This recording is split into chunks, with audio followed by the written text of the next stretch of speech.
আরে শফিক ভাই, তুমি মরে যাওয়ার ভিডিও ছাড়ছো কেন? হ্যাঁ, এখনই বলছে শফিক মারা যায়নি, এখনই ফোনে কথা হইল, এখনই হচ্ছে শিউলির আর তোমার বিয়ে, এই যে মালা, গলায় মালা দিয়ে বিয়ের ছবি ছাড়ছো কেন? এই নাটক কেন?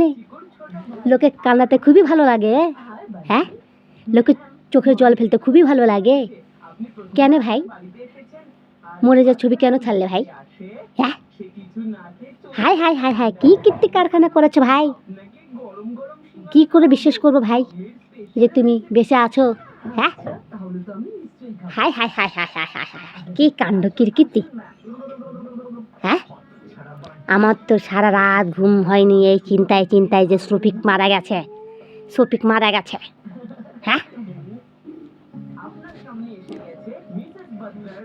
তুমি যেহেতু যদি মারা না যেয়ে থাকো, অবশ্যই তুমি কমেন্ট করে জানাও যে দিদি ভাই আমি মারা যাইনি, আমি বেঁচে আছি।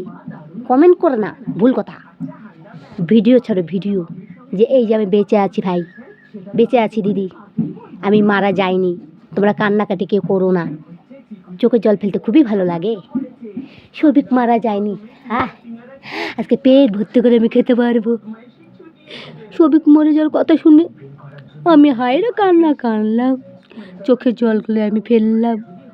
ভাই তুমিও এখন চোখের জল ফেলো, এই দিদির মনে কষ্ট দিয়ে, আমার মনে কি কষ্ট দিয়ে, সবার মনে কষ্ট দিয়েছে তুমি।